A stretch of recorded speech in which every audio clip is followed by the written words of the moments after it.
তুমি দেখে নাও তো, আচ্ছা তুমি দেখে নাও, তুমি দেখে নাও এটা আসছে কিনা, পুরো স্লাইডটা আসছে কিনা দেখে নাও তো।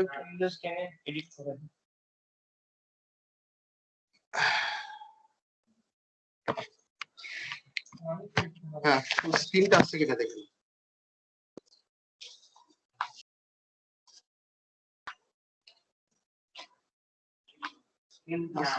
পুরোটা আসছে? আচ্ছা, আমি ইন্ট্রোডিউস করিয়ে দিই প্রথমে, তারপর তোমাকে যেটা বলা হলো সেটা এটা ফার্স্ট পেজটা আসছে কিনা সেটা দেখো।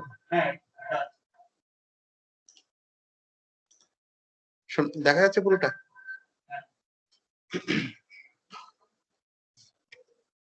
Yes sir, yes sir. ওকে ওকে, হ্যাঁ। এবার কি দেখা যাচ্ছে? না এবার আমার আচ্ছা আচ্ছা দেখা যাচ্ছে, তাই তো? আচ্ছা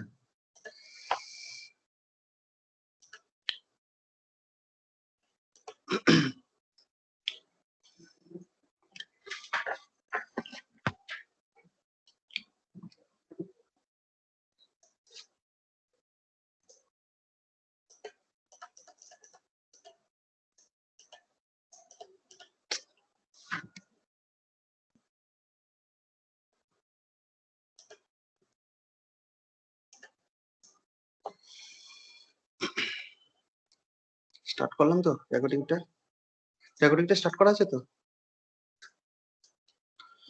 Good morning, everyone. Today is the second day of the faculty development program, entitled as Innovation and Intelligence (FDP II 2020), sponsored by AICT Training and Learning Academy, All India Council of Technical Education, New Delhi, India, organized by Department of Electrical Engineering, National Institute of Technology, Durgapur. In this session, we have with us Professor Dr. Sanjeev Ganguly, IIT Kharagpur.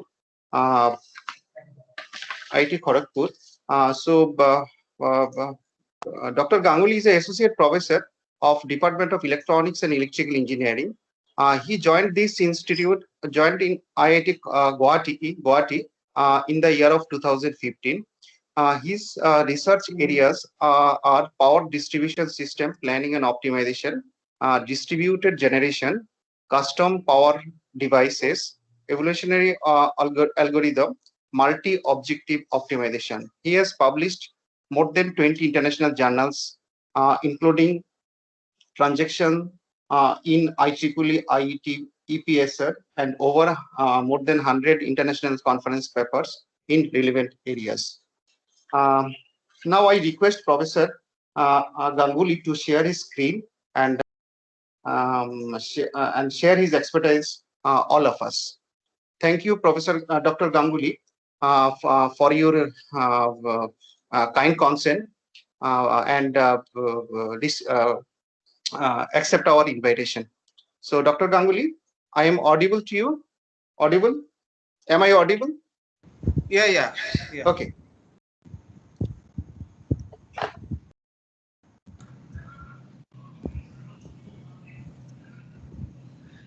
Sir, KSP sir. Make him as a presenter, sir. Then. Yes. I am doing that thing.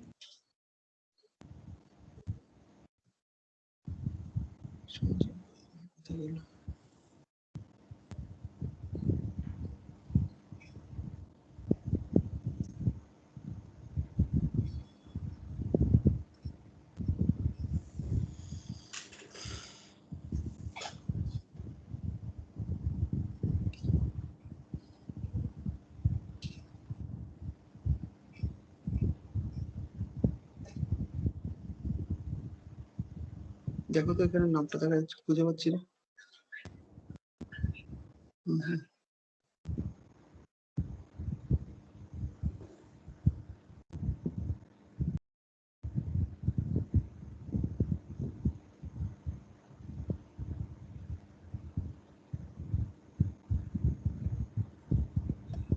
Dr. Ganguly, you can share right now.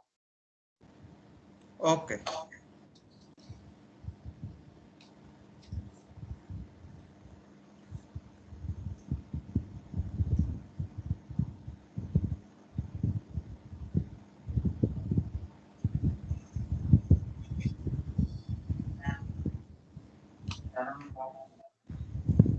Yeah, is it visible? Yes, right, right. So do one thing, do it in full screen mode. That would be better.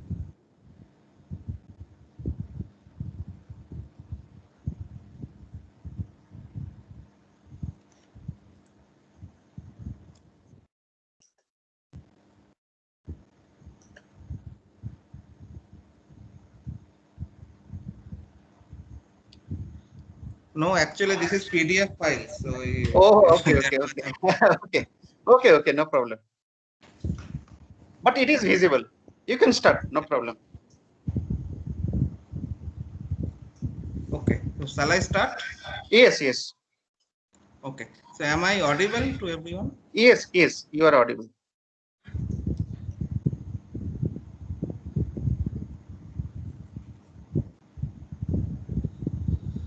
Okay. So thank you Do very you, much, Mhm. Dr. Bhomik, for inviting me to deliver the lecture, and welcome all participants to this lecture. Okay.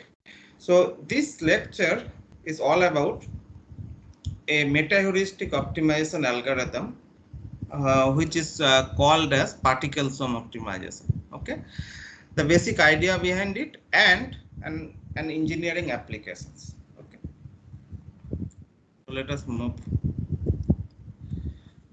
So this is my presentation outline.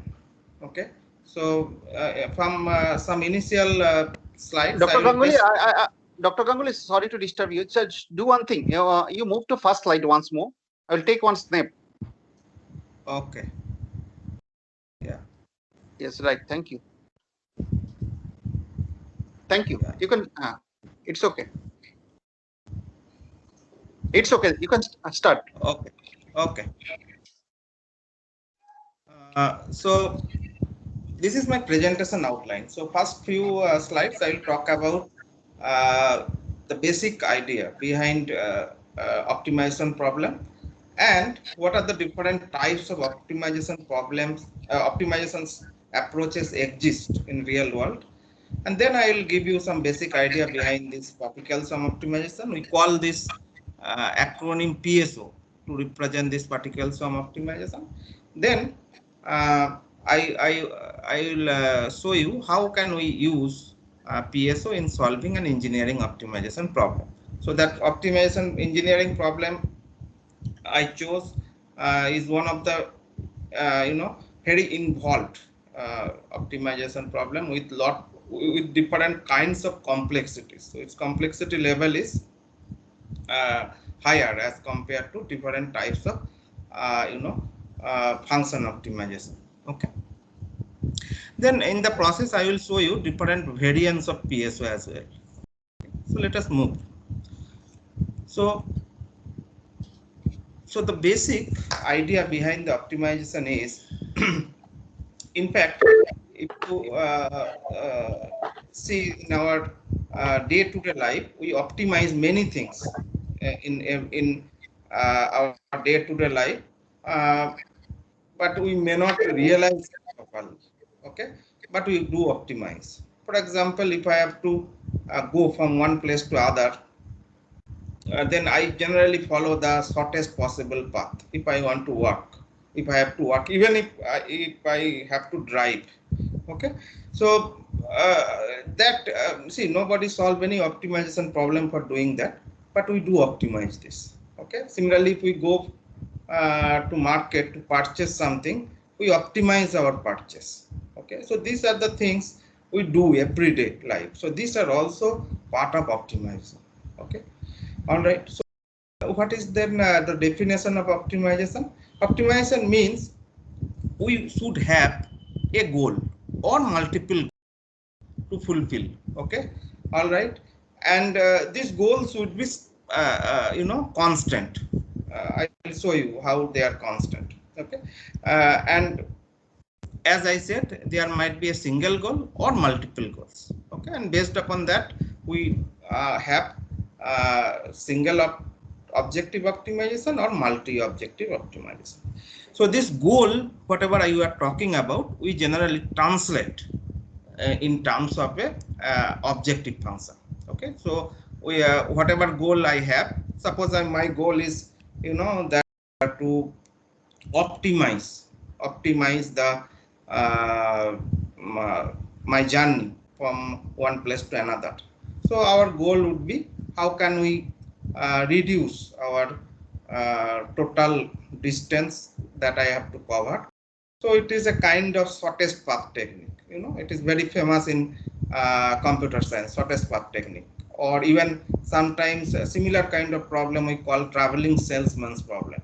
Okay, so a salesman has to travel from one place to another, and he has to cover many cities in his path, but he has to optimize his overall paths. Okay, so then that goal would be to minimize the total distance to be covered. Okay, the goal would be to minimize the total distance to be covered.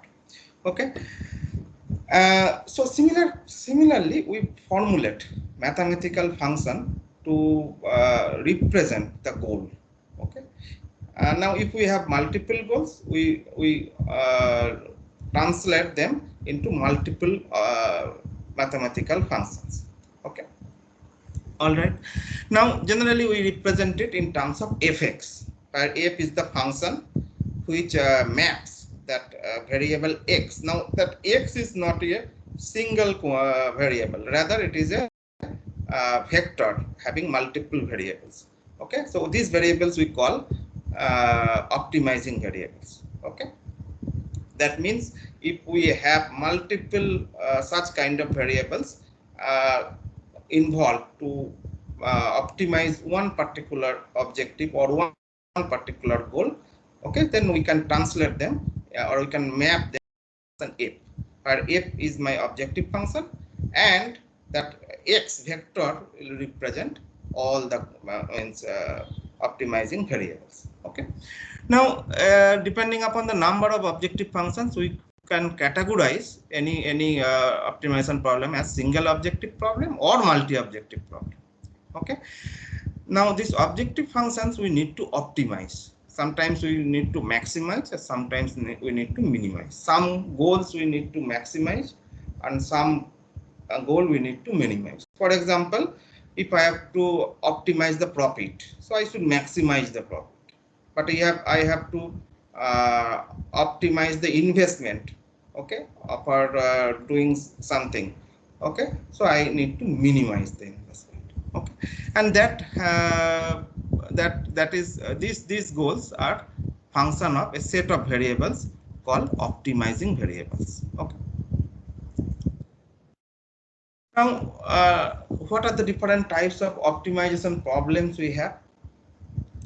Generally, we categorize based upon the nature of the objective functions and the constants. Again, the constants means we optimize something under certain constant. Okay, and these constants also we mathematically represent or mathematically translate similar to the objective. And there used to be two types of constant. One is called equality constant, where some function has to be equalized with some value, or generally we represent in terms of gx is equal to 0, or this might be inequality constant. Okay, that is hx less than equal to 0 or something like that. Okay, now if your objective function as well as the constants, all these functions are linear, then we can call that problem as a linear optimization problem. Okay, we can call that problem as a linear optimization problem. And if they are non-linear, if any of them, either objective function or any of the constants are of non-linear, then we call the total optimization problem as non-linear problem. Okay, this should be clear. So if any of the, we have number of mathematical function, one function we have to optimize, or we have to maximize or minimize, or maybe it may so happen that multiple of functions we have to maximize or minimize simultaneously, okay, under certain mathematical constants. Okay, now if any of them becomes linear, okay, I hope that you understand what is linearity. Okay, I do hope that you know that superposition principle. Okay, so if something is linear, it will follow superposition principle. Okay, so if it is linear, then it is a linear optimization problem, and if any of them is non-linear, then it will be categorized as non-linear problem. Okay, and you can understand that linear optimization problem is somewhat, you know, easy to solve than the non-linear. In fact, the world is non-linear itself, and linear is a only small set of you know, this among this non-linear set. Okay. Similarly, we have different properties of this objective function. In view of that, we can classify it's a convex or non-convex. Convexity, again, it's a property of a function. Okay, I hope that you understand that. Okay. Similarly, if that optimization objective is differentiable, then we can categorize a differentiable problem. Otherwise, it is non-differentiable. Okay. Similarly, if, as I said, any objective consists of, you know, multiple decision variable or optimizing variables. Okay, these optimization variables are of different types. Okay, they might be continuous, they might be discrete, or they might be a combination of continuous and discrete, which we called as mixed integer. Okay, for example, many of our decision are binary.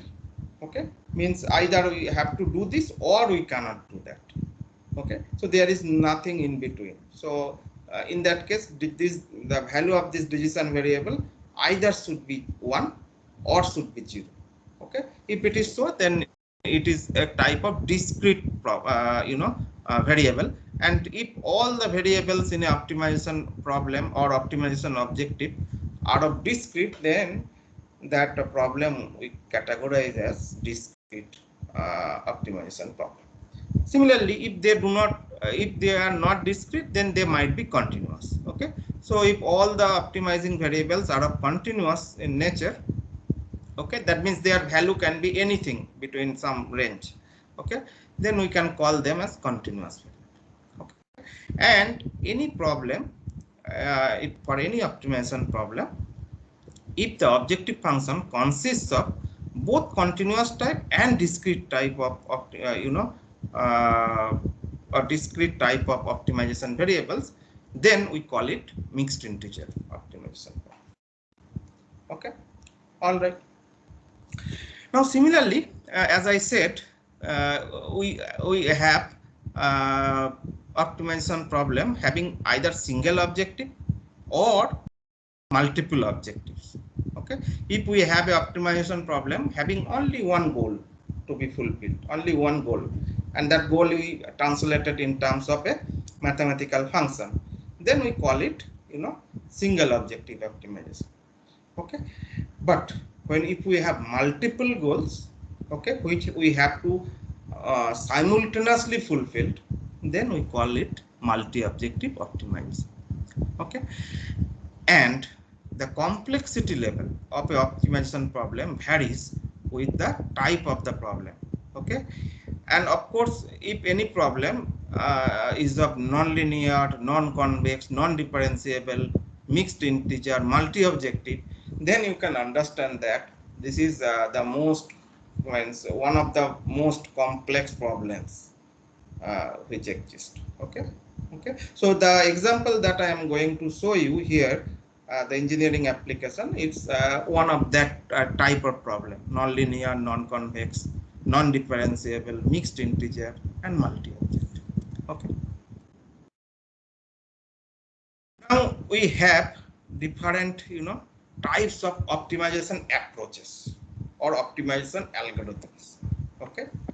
or solution algorithm, whatever you can call, okay, to solve this type of optimization problem. Now we can categorize broadly these approaches into two categories. One is called deterministic algorithms, another is called meta-heuristic based algorithm. So what are the different? What is the difference? Basic difference between these two categories? In deterministic algorithms, or you can call them mathematical or enumerative algorithms, they are having some mathematical rules, okay, some set of mathematical rules to solve, okay. So they are based upon some mathematical rules, which include linear programming, which is very famous, you know, simplex algorithm, then non-linear programming, mixed integer programming. Non-linear programming, again, it's you know, literature is not so matured as compared to linear programming, but it exists, okay. There are certain conditions to be fulfilled. If your problem having certain conditions to be fulfilled, then that can be solvable, okay. But there are many nonlinear you know, optimization approaches which are not solvable at all, okay. Then mixed integer programming, then some algorithm like branch and bound vendor decomposition, dynamic programming. Dynamic programming is it's not a fully mathematical optimization approach, rather it is a type of enumerative approach based upon certain criteria, okay. All right, but they follow some, you know, mathematical rules, and you can call them they are based upon strict mathematical rules, okay. All right. Now, on the other hand, this category of these algorithms or approaches, they do not follow any sort of strict mathematical rules, okay. Rather, they are based upon some heuristic ideas or some nature inspired, you know, phenomena, okay, which include branch exchange, you know, network flow programming, simulated annealing, and there are some algorithms we call evolutionary meta-heuristic algorithms, which include particularly genetic algorithm, okay, and colony optimization and artificial immune system, and so on. So there are many, in fact, evolutionary algorithms, okay. Now these algorithms in particular, they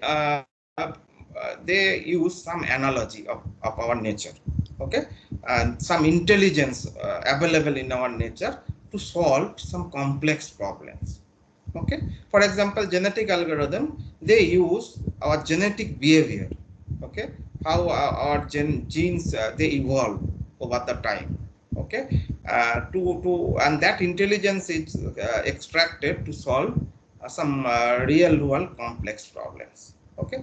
Similarly, the particles from optimization also, as which I am going to discuss in detail, which is named as PSO. This algorithm is based on the analogy of, you know, how a bird floats from one place to another place, or how fish pools, okay. A group of birds, when they fly from one place to another place, what sort of intelligence we have in their flying pattern, that we translate in terms of a optimization approach, and we call them particles from optimization, okay. Similarly, all other these meta-heuristic based algorithms, they are based upon certain analogy, okay. The difference between these population based algorithms and some of the algorithms which are also meta-heuristic but not population based. What is population based? I'm coming to that. So the difference is that, you know, there are some meta-heuristic algorithms which use point-to-point search technique. That means they start with some point, and then they you know, iteratively change the point by some criteria, and then finally arrive at a final point, okay. And that final point is supposed to be your optimal value point, okay. Whereas these population based these algorithms, sometimes we cannot call evolutionary algorithms to everyone, but this more suitable terminology should be population based algorithms, which include genetic algorithm, yes, and so they are basically having the analogy of multi-point search technique. Okay, multi-point search technique. Okay, now what is the difference between single point and multi-point? So one thing you have to understand that these all algorithms, they're iterative. Okay, that these all algorithms, they're iterative. Okay, so first iteration we start from some initial guess, then we update it using some criteria. And how do you update it? Based upon that, we have different approaches. Okay, all these approaches we have different type of updatation techniques. Okay, now these population based algorithms, they use multi-point updatation technique. So instead of starting with a single initial guess, they start with multiple initial guess, and all the guesses are they iteratively update. Okay, all right, and this is the analogy you can somewhat understand. That I'll come after some time. Okay, what is the basic behind these population based algorithms or evolutionary algorithm? As I was talking about, instead of having a instead of starting with an single initial solution, they start with a set of random solutions. Okay, set of solutions which are randomly chosen. Okay, and which we called as population of solutions. Okay, and that's why these algorithms you can categorize as population based algorithm. Okay, to be more precise. Okay, they might be evolutionary or non-evolutionary, but they are population based. Okay, so here we start with a set of solutions, multi-point search. That's what I'm talking about. So the analogy is something like that, which I was trying to discuss in last slide. That instead of suppose I have to climb the highest peak in Himalaya. Okay, but I am not sure which one is the highest peak. I do not know where is the Mount Everest. So suppose it is an optimization problem to me. So what I can do, I can go to any base camp of any of the peak, and then I start climbing. Okay, now at the end, if I find that okay, it is the highest, then okay, I am lucky. That no, it is not the peak one, so I have to climb down, and again I have to climb to the other peak. Okay, so in that way, single point search technique evolves. Okay, they changes the solution from one iteration to another iteration. Okay, but this multi-point search technique, instead of in multi-point search technique, instead of having one single person to start the climbing of any of the peak, let us start with a group of people. Okay, they will randomly select up any of the peaks, and they start climbing. Okay, then they can exchange the information. Okay, one of them may climb to the peak value, and other may follow them, or other may compete with them. So based upon that, you have different kinds of algorithms. Okay, now basic idea is something like that. So they start with some group of solutions. These solutions are initially randomly chosen, and then they are iteratively updated. Okay, to find out one global best. Global best is, for that example is Mount Everest, which is the highest peak. That means which is the peak value among all the peaks. Okay, but they are different evolutionary algorithm. They use different types of updatation techniques. Their initial choice of solution or choice of the guess value are similar for all the algorithms. Okay, but how they update these solutions, these are different. In genetic algorithm, we use genetic operators like selection, crossover, and mutation to update solution from one iteration to other iteration. Okay, but for particle sum optimization, we use different type of analogy to update the solution. Okay, but their initial choice of the solution are exactly similar. Okay, now what are the advantages of this type of population based algorithms? Okay, instead of evolutionary algorithms, I do tell you to call it population-based algorithm. So what are the advantages? Since there are multi-point search, so we can find out a set of solutions for multi-objective optimization. Okay, I'll come the why we need multiple solutions in a multi-objective optimization. In single objective optimization, you know, we need to search for one particular best solution. But when we have a multi-objective optimization problem, we do have multiple solutions. Okay, now how do you get these multiple solutions? So it will be easy for you if you if you use this multi-point search technique.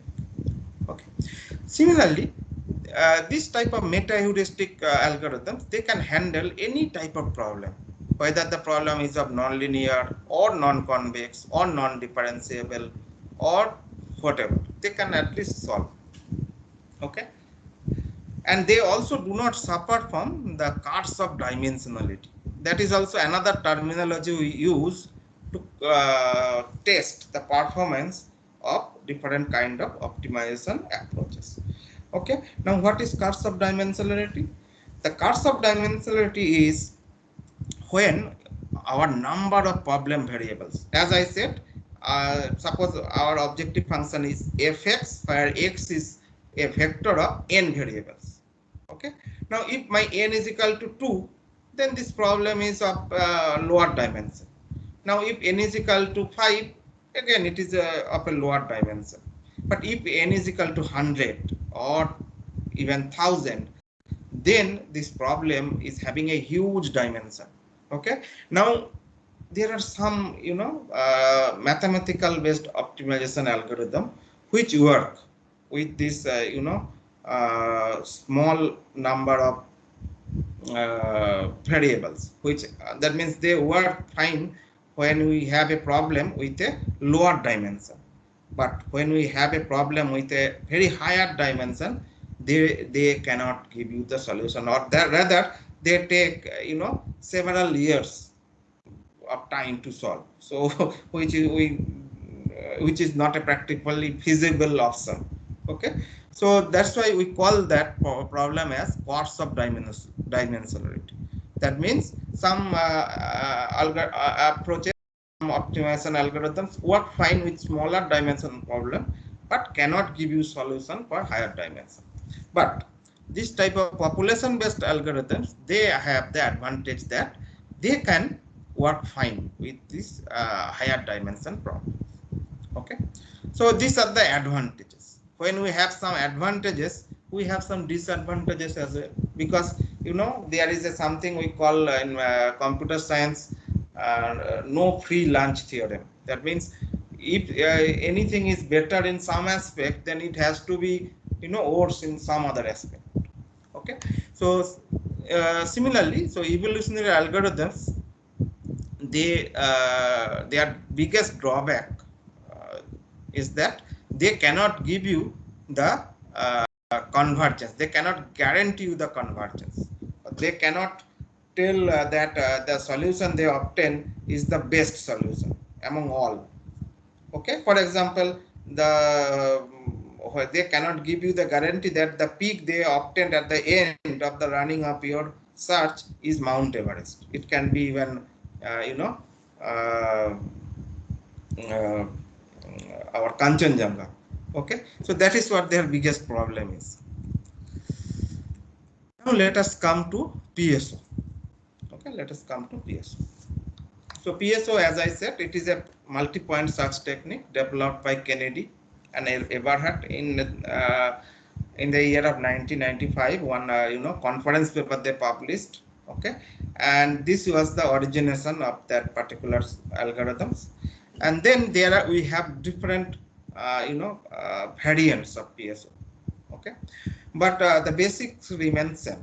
Okay, so how it works? So it starts with a population-based population of solution. We call it a set of solution. We call each solution as a particle. Okay, here each solution we call a particle. Okay, and each particle is this particle is representing one candidate solution. Okay, and each particle is encoded with a position vector. Okay, and this position vector consists of n-dimensional information corresponding to your n optimizing variables or n, you know, problem variables. Okay, and this position of the particle are updated with the velocity information in successive iterations. Okay, so it is something like we are searching the you know, best solution by using a number of randomly generated solutions.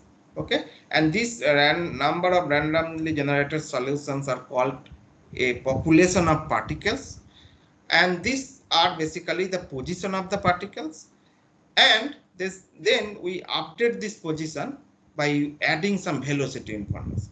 Okay, if I have to change my position from Guwahati to some place, I have to add some velocity with my current position. Okay, then only it is possible. Okay, now similar to that, so every solutions are added or updated with a velocity information by every iteration to update their position, and then they will get a next position for similarly all the particles will get a next position. Then we will find whether that position is, you know, optimal or not, and then we will proceed in similar way. Okay, now how do we update this velocity? We have different updation schemes.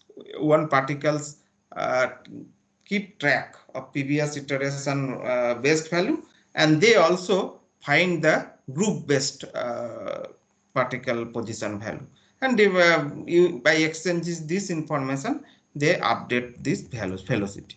So we have two mathematical expressions to update the position and velocity, where capital S stands for, you know, the particle position for ith particle in jth iteration, and this it here represent the iteration values. Okay, all right. Now this for example, suppose any iteration, at any iteration it here, the position of any particle of ith particle is Si. Okay, and it's for all its dimension is Si, and its jth dimension is Sij. Okay, then this is updated by using by adding a velocity value. Okay, and that velocity is computed by using this first equation. Okay, so when we compute the velocity, you just add the previous velocity with some two components. One component is, you know, the gives you the difference of the best velocity of that particular particle, and another position gives you the, you know, best particle of the group. Okay, so they follow their own best and the group best. Okay, and in that way they update themselves. Okay, and you know, this is common. In fact, in you know, if you look at any sort of you know 100 meters run competition, how a candidate finally wins. Okay, so if you have to win, you have to exceed your previous best, as well as you have to exceed all other competitors' best value. Okay, so then only you will be the winner. Okay, so similar analogy is followed over here. Okay, now over the year since 1995, when Eberhard and Kennedy proposed the first variant or first basic version of PSO, we have different PSO variants. Okay, particularly based upon how they update this velocity information. These second equations remain same for all the equations. On these first equations, there are different approaches by which we can modify this equation to some extent, and if you find that performance is getting better, and then it will be acceptable.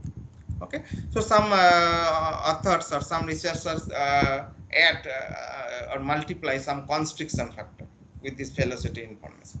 Then that variant is called PSO with constriction factor. Okay, then some you know researchers, they said, okay, we'll add some inertia with this velocity. Okay, so then that one inertia weight is added, and that inertia weight is also changes with iteration to iteration. Okay, so initially you give less iteration, and then finally you give higher iteration.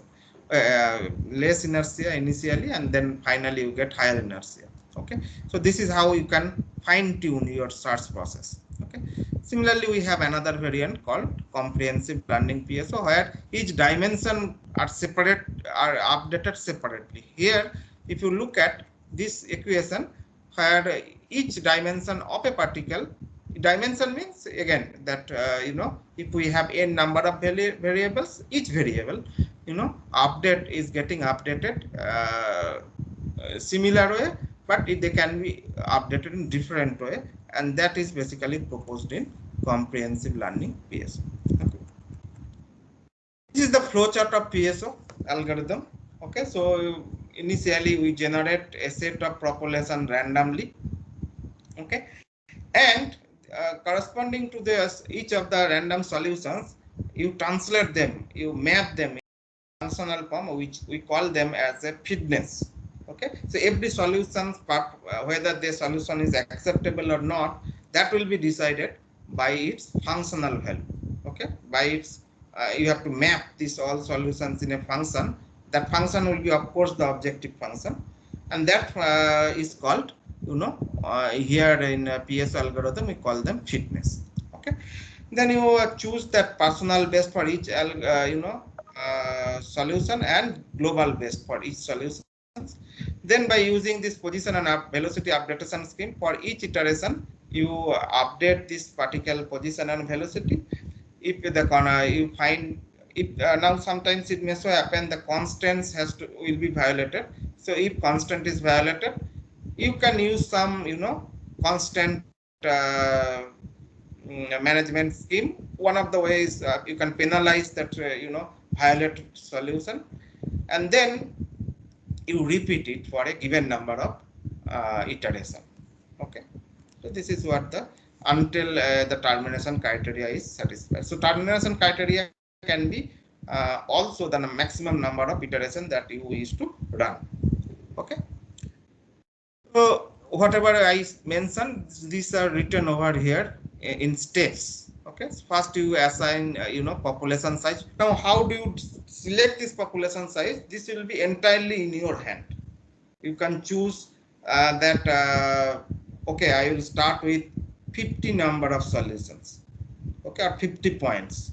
Okay, then this population size will be 50, or I will start with 100 points, or I will start with 5 points. Okay, so similarly that your population number or population size will be varying. Okay, similarly you have to assign the maximum number of iterations, because whether your system converges or not, you have to terminate it with a finite time. Otherwise it will be in your infinite loop. Okay, or it will run till your convergence is achieved, which may not, sometimes convergence you may not achieve, but till you have to terminate this maximum iteration.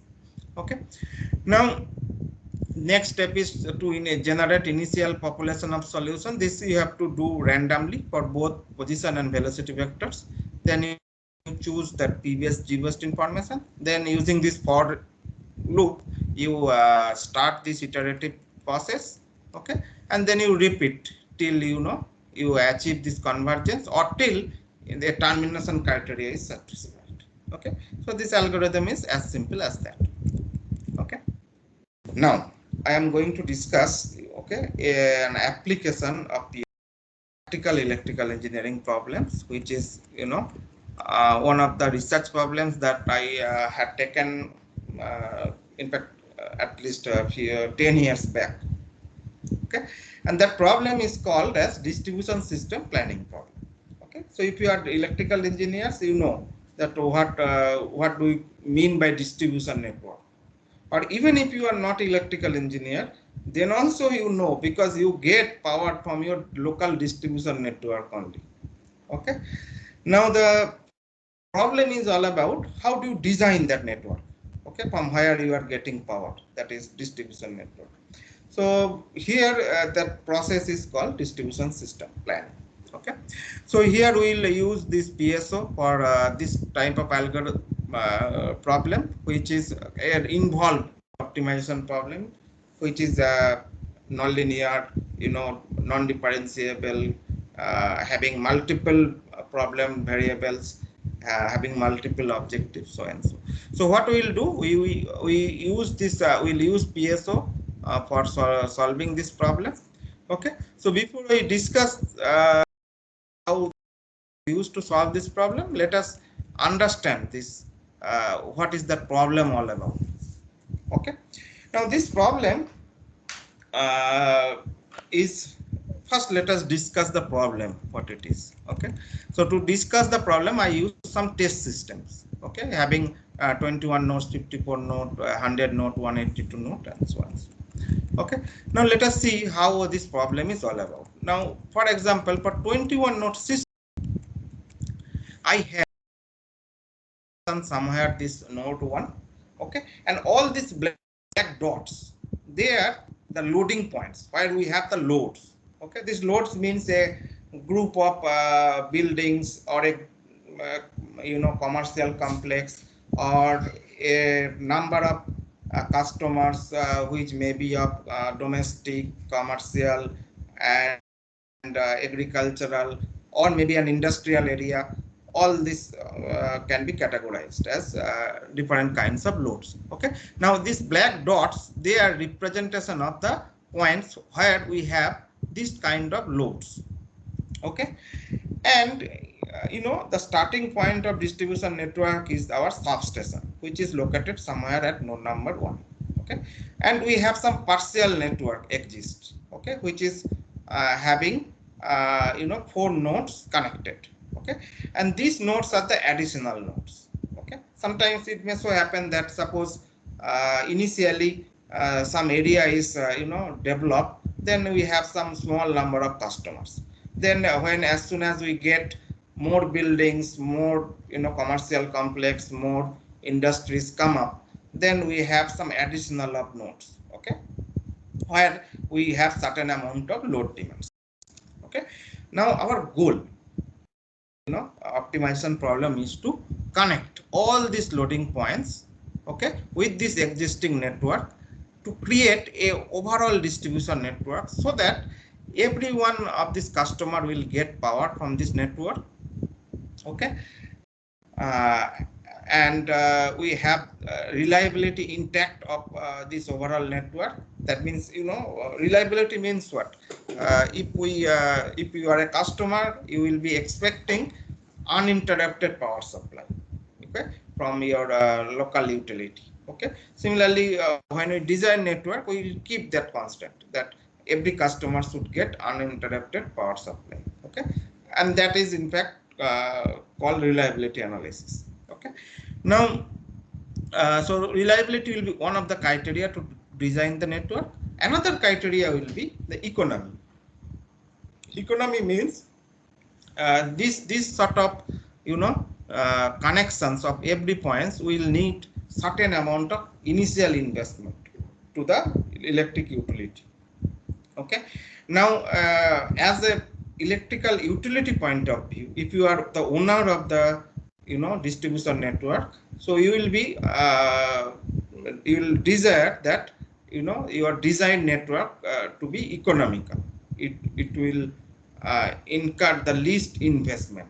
Okay, so that's why our two goals here, one is to that means to design a network, to construct a network so that it will be an economical network, as well as it will be reliable network, so that customer doesn't experience supply interruption for longer period of time. Okay, so this is the problem all about. Okay, and we took different systems, they have different types of complexity levels, okay, to solve this problem. So here we basically formulate two objective functions, cost function, which is total investment and the operational cost, which includes several decision variables. One is that binary variable yij. It means whether I will construct a particular line or not. Okay, whether I connect one node node number I to j or not. So that is basically a type of binary decision. So either I connect this node 4 to node 5 or not. Okay, there will be no in between. I cannot partially connect construct. Okay, then there are some sort of continuous variables like power flow and so. Okay, similarly this reliability function is represented or formulated in terms of total interruption cost. Okay, total interruption cost. So if we minimize that, then our max reliability will be higher. Similarly, if we minimize this objective, our economy will be higher. That means that solution will be economical solutions. Okay, all right. Now as we grow for higher and higher node systems, you understand that this problem dimension is getting improved, higher and higher. Okay, so for example 21 node system, its problem dimension is much lower as compared to 54 node system, and 100 node system is problem dimension is higher than 54 node system. So that's why we took 4 systems. Okay, all right, and they are having different types of complexity levels. So 21 node system, 182 node system, they are the problem of expansion planning. Means we have some partial network, we add the new loading points with that partial network. Okay, whereas 100 node and system, there is no personal network. You have to construct a brand new network. Okay, all right, so these are the data available for this 21 node system. These are the basically location of this new loading point, the geographical location of new loading point, and that's why these columns C and D, they represent the coordinates of these new loading points, that is their geographical location. Okay, and this column E and F, they represent that active power demand and reactive power demand of that particular load.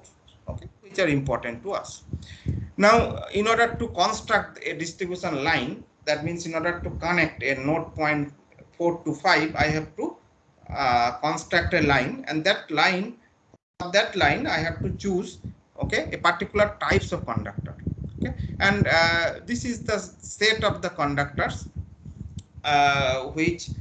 from which I have to select one particular type of the conductor to construct the line. Okay, now each conductor is having different values of the resistance, reactances, and different values of the maintenance cost, and they also have different values of failure rate and repair duration. Okay, so these last two columns stands for reliability parameters, which represent that how much fault may happen to that particular conductor over a year per kilometer, and what type of what sort of duration this line will take to mitigate that fault. Okay, or to repair the fault. Okay, so this is the this is the 100 node system where we have the substation located at 1, and all other nodes points are of different loading points. Okay, so there is no partial network. I have to connect all these loading point suitably with this substation, so that the customers, whoever are there in these loading points, they will get energy from that. Okay, this is the example of 54 node system. Okay, and for 54 and 100 node system, we took different conductor sets. Okay, which are shown over here. Then the first problem that I am going to show you, that is called mono objective planning. In that mono objective planning or single objective planning, we will take one of the objectives at a time. Okay, and we will use PSO to solve that problem.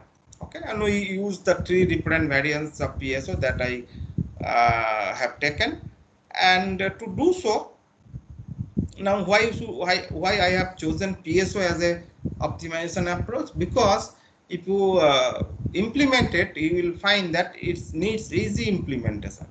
Okay, although easy is a fuzzy word, but still it needs a less number of codes to implement it. Okay, it needs effective memory use and ability to deliver a solution with less number. All these things are, I took from the references. Okay.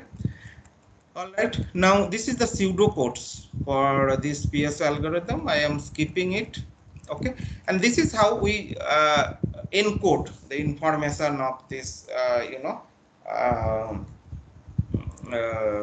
to construct this network. Okay. So here, to construct a network, we consider a bias value. Okay. This is a type of, indirect encoder. Okay. Where you do not have the direct information of the solutions, but they are indirectly encoded. Okay, so we have a number of bias values which will be placed in different nodes, and then from these bias values, we, by using proper decoding scheme, we will design a network. Okay, we will design a network structure or network topology. Okay. So this is how we can, this is called basically cost bias decoding scheme. Using these bias values of each node, we can determine a network topology. Okay. I'm skipping this in because these are not required to for you. And this is how what our constant handling techniques. Okay. So one thing I forget to show you that these optimization objectives are constrained by some power balance constant. That means at any loading point, the KCL has to be satisfied, Kirchhoff's current law. Okay, so in incoming current should be equal to the sum of the outgoing current. So this is basically satisfied by our conventional, load flow or power flow approach. Okay. Similarly, capacity constants are there. So each line should have certain capacity, certain ampacity level or ampere capacity level that has to be intact, and substation itself has a capacity because every substation, they are having a certain number of transformers, and these transformers, they have certain capacity for loading. So those things are the constants of this problem. Okay. Now we get this from this single objective problem, this sort of convergence characteristics. So this characteristics is nothing but that we took that average objective function values for among all these particles, and we plot with respect to the iteration, number of iteration. Okay, so what we will see after certain iteration, that we are not getting any change of the solutions. Okay, for both the times when we change the objective from cost to reliability or reliability to cost. Okay, but again, as I said, this PSO, it has a problem that if you run it several different time, you will get different solution as output. Okay, so what we need to do, you need to statistically represent all the solutions and analyze. Okay, so to do so, I use box plots. Okay, so these are the box plots. So they give the comparative values of this median of this different PSO variants. Okay, and this topology that we obtain. Okay, so this is the topology we obtain by optimizing the cost objective, and this is the topology we obtain by optimizing the reliability objective. Okay, so what is the difference between these two topology? Okay, by looking at these two, we can here it is a topology which is almost shortest path.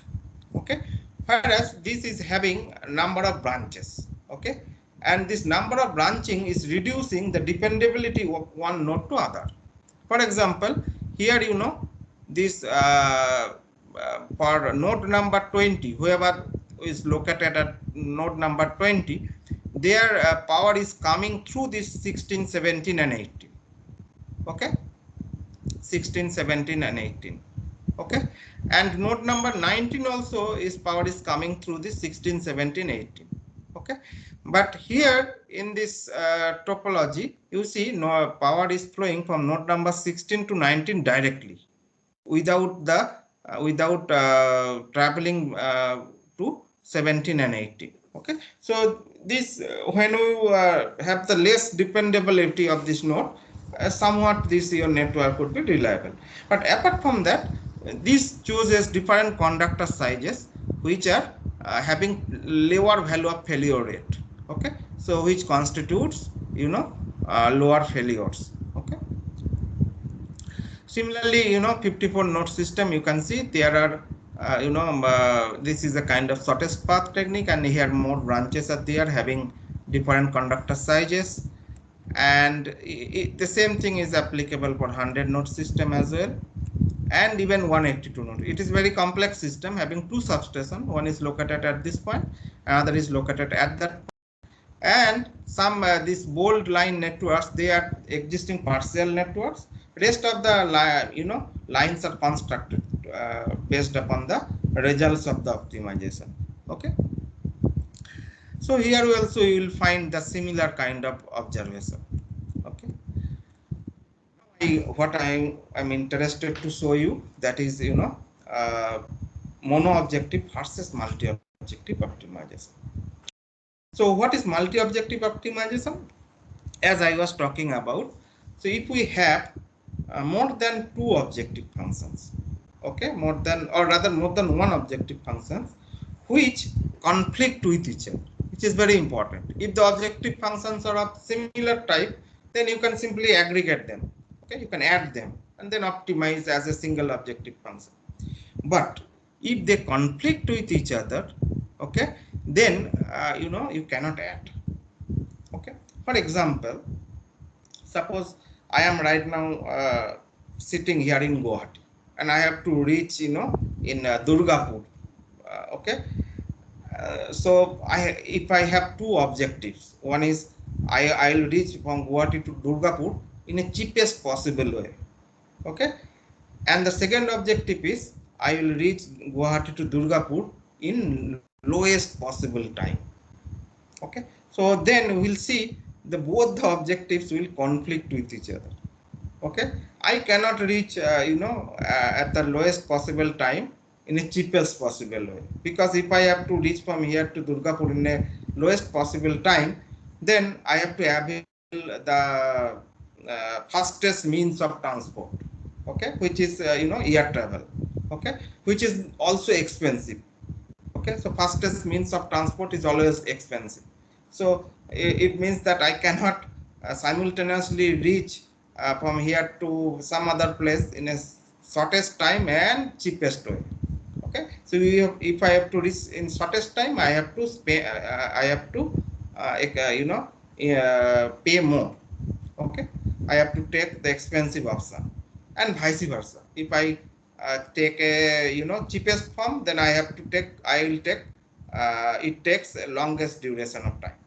Okay, so some similarly, cost and reliability, these two are the objectives which conflict with each other.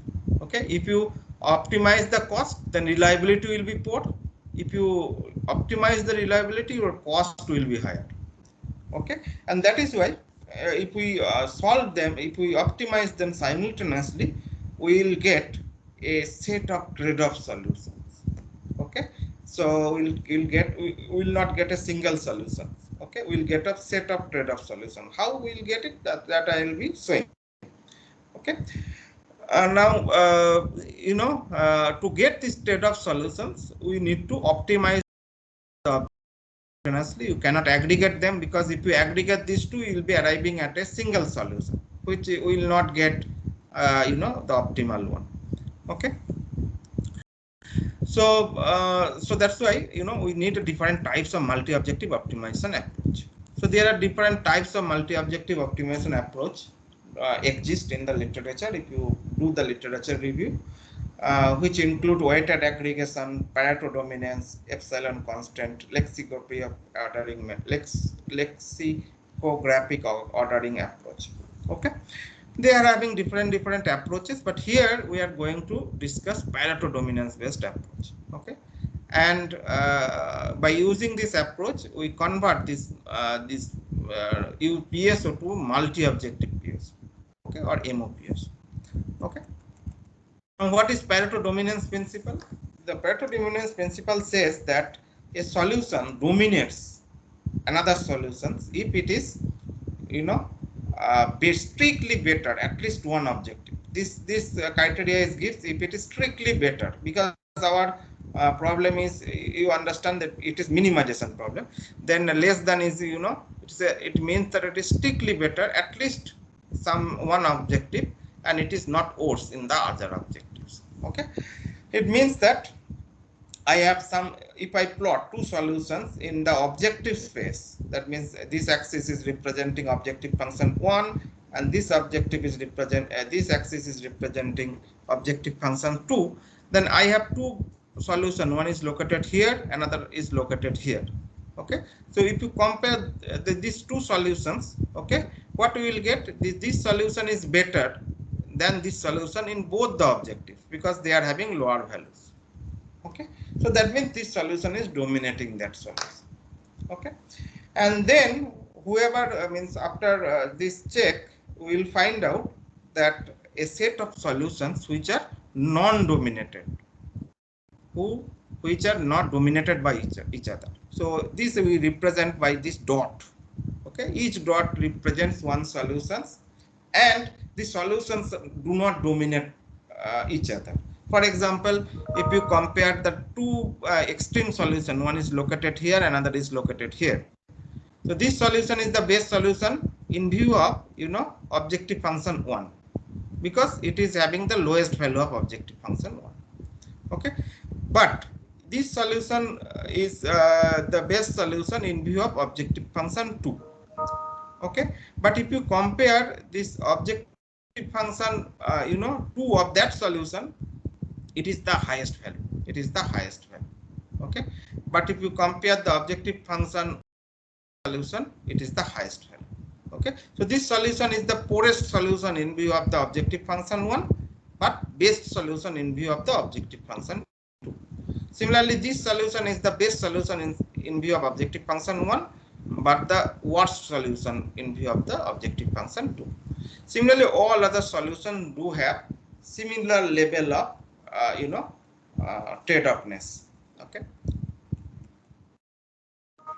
Okay, so we have different types of multi-objective algorithms, multi-objective PSO to solve this problem. One is very famous NSGA, that is non-dominated sorting approach. Another is called 10 Pareto evolutionary algorithm. Okay, so these two are very widely used in different types of Pareto based optimization approaches, and we took the second one. And if you go through this these two papers, you will see in fact in the Google Scholar you will see they have they are cited several thousand times. Okay, so you can understand how people are working on this. Okay, now we have classified some MOPSO techniques, since we are running we are coming to the end of the lecture, so I'm bit going fast. So there are different types of MOPSO techniques based upon how do you achieve the better convergence or better diversity. This is another important issue, that in multi-objective optimization, not only we are interested to find a set of solutions which are supposed to be the optimal solution or which should achieve the convergence, but we are trying to get the diversified solutions. Okay, based upon that we have different types of approaches. Okay, and here we took SPA to 10 Pareto based multi-objective optimization approaches. If you are interested, you can go through my paper which is published in Applied Soft Computing Elsevier, okay, in 2011. So these are the steps by assigning SPA to. So for this, we assign we do that domination check, then assign some fitness values by using some approaches. Okay, and based upon that we compare the solutions. Okay, so this is pseudo codes for these objective PSO algorithms. And finally, these are the solutions. These solutions, they are basically set of solutions, and the plot we call Pareto approximation plot. where you will find a set of solutions. Each black dot, each black circle represent one solution.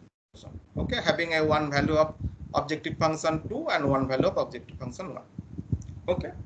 Now these two extreme solutions are the best solution in view of one of the objectives. For example, this is best solution in view of the reliability objective because it is having the lowest value of interruption cost. It is not 0 but some finite value. Okay. Similarly, this is the best solution in terms of cost. That means it is most economical solution. Similarly, for all the different types of system, this is for 21 node system plot, this is for 54 node system, this is for 100 node system, this is for 182 node system. This plot we call Pareto approximation plot. Okay, where we get a sort of solution. So each solution in between this will have some level of reliability and cost. So you can choose later on which solution you will be interested to implement. Okay. There are some comparison. I am skipping it, and there are some typical features of SPA to MOPSO. Based upon that, we develop a new MOPSO approach. Okay, which we called as heuristic based selection of guides for MOPSO, in which not only the set of non-dominated solutions are considered as the guide, but we use some dominated solutions to select the guide, which improve the diversity of the solutions. So this is the flowchart. I am skipping this, and since we proposed a new version of PSO, that is a new version of multi-objective PSO, we implement this PSO in number of test problems. Okay, these are the some typical test problems proposed by the people who are superior, means who are doing highest level of research on this. One of them is Professor Dev. D stands for Professor Dev, and another Z stands for who has developed this SPA2 algorithm. Okay, so these are the different problems. So here you have these two objectives to be optimized simultaneously or to be minimized under these constants. Gx is the constant. Okay, so these optimization problems, each of the problem having different dimensions. Okay, these are 30 dimension problem and having different types of Pareto front, which might be convex, non-convex, disconnected, multifrontal, okay, Boolean function, and so on. So what we did, we compared that our proposed algorithm with two existing MOPSO techniques, and what we find that we get considerably better solutions. So these are the different plots of this Pareto approximation set or Pareto approximation plot. You can find out this this is a type of convex front, this is a type of non-convex or concave front, this is a type of disconnected front. Okay, and there are different other types of front. Okay, I'm skipping now again that how to measure the performance of this. To do that, we use two indicators. One is called hypervolume indicator, another called diversity indicators. This hypervolume indicator gives you, it's a measure that how much close you have towards the convergence, and diversity indicators measure that how much diversified the solutions are. Okay, and we numerically compare the performance of the proposed these two existing approaches, and we found that power performance is okay, fine. It is better somewhere in some approaches, and at least not worse to some other. Okay, this is another plot, surface attainment surface plot, which also used for performance comparison.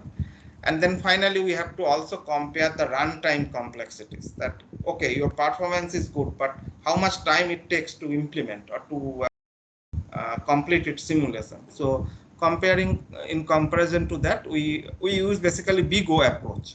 Okay, to compare the runtime complexity. You can find these complexity levels are also somewhat less and comparable. Okay, this some analysis for sensitivity of the parameters are there. then finally come to this summary of that. I will not tell as it is a conclusion, but you can find that we use this algorithm in different test problems which you are fine, and also later on we implement into our real line fine. And this all works, whatever I discussed today, are published in different Elsevier journals of some computing, which includes fuzzy set systems, swarm manipulation. Fuzzy is another concept which I have not discussed here, but there is no scope to discuss here. But we use Pareto-based approach to use it, and there are other journals in which we publish this paper.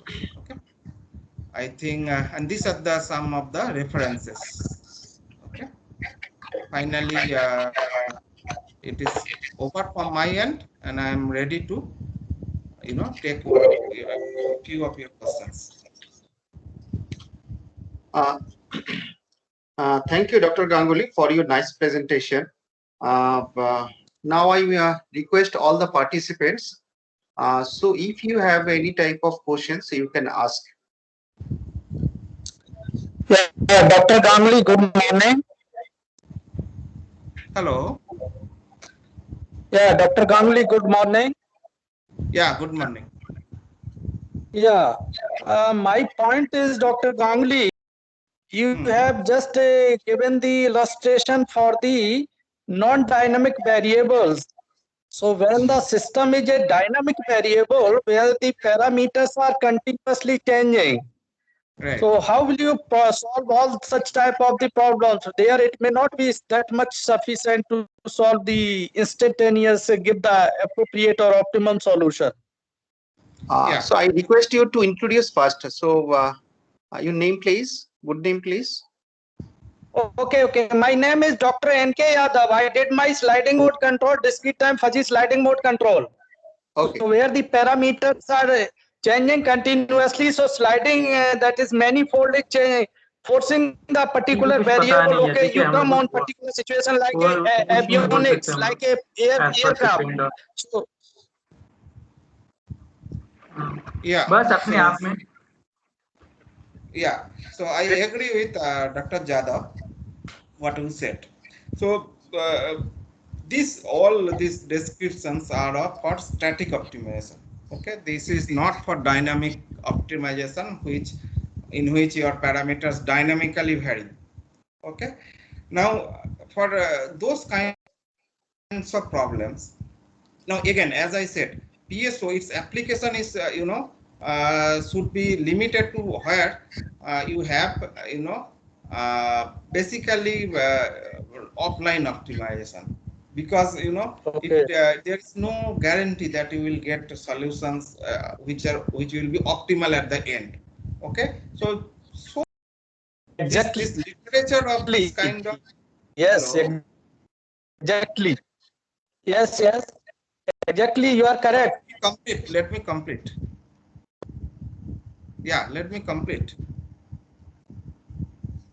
So the literature of this kind of problem is mainly limited to the offline optimization.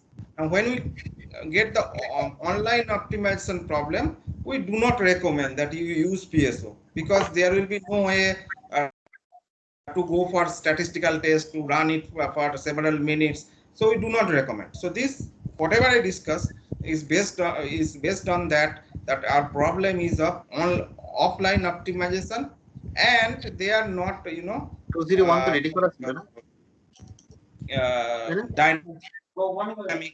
parameters. Okay. Now, how to use in dynamic parameters, that will be another area of research. Okay. Okay. Till now, unless you get that is convergence is guaranteed, it is not recommendable that you for dynamic optimization. Any other questions? Yeah, that is okay. Is it possible to share your PPT, please? Yeah, I can share.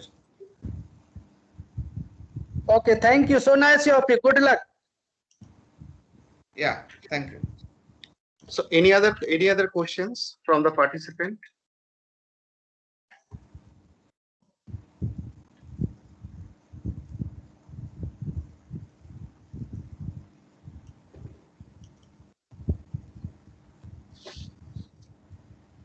So okay, thank you, Dr. Ganguly. So we look forward to having you again in our next series. Really, your presence here definitely enriched us, and for this, we remain grateful to you. And once again, we are thankful to you to accept our invitation. Okay, thank you very much. Thank you Okay, very much. so would you like to say anything for a few words to our to the participants? No, it's okay. All right. Thank you. Okay. Thank you. Thanks a lot. Thank you. Good luck to So, everyone. will you do one thing? Will you switch on your video? We'll take one snap. Now, I have switched on my video. Yes, I request to switch on so that we can take one photograph. No, not photograph, screen, snap. No, it is Biman? already switched on. It is not visible? No, it is not visible. So you stop your share PPT. Yes, right now it's okay. Biman is there. Biman, Aniruddha, and Ashish Bhore. Yes, sir. So Yes, please sir. switch on your camera.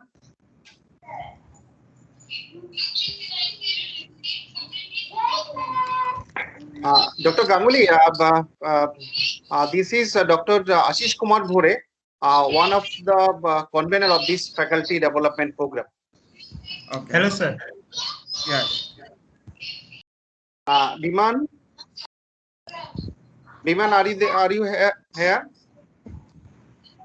Dr. Bhattacharya, Yes, sir. please switch on. Sir. Good morning, sir. Yeah. One. Your video is photo is not coming. It's not on, maybe.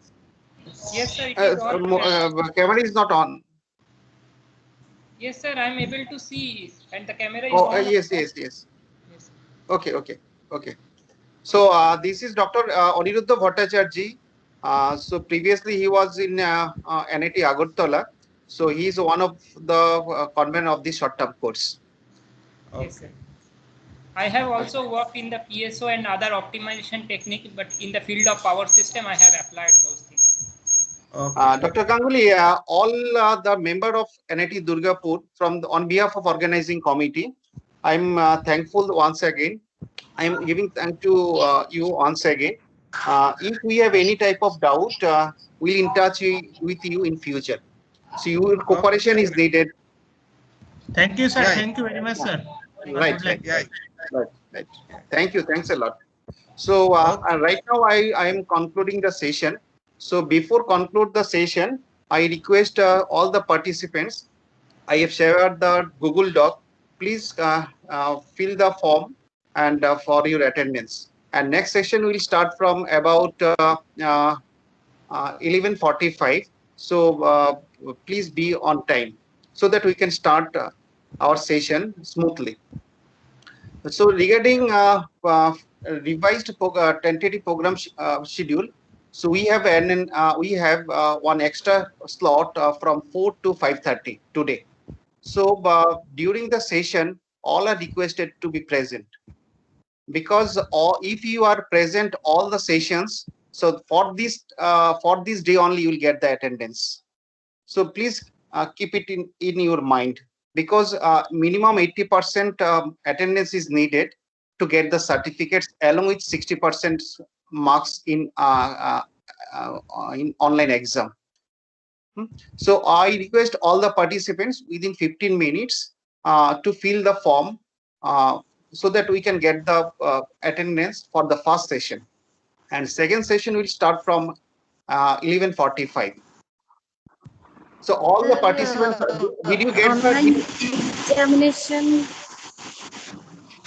Examination will online be on the last examination day. will be. On the last day, we have shared the program, revised program schedule yesterday. Yes. Sir, where's the link for give your attendance? Give my attendance. That I have shared the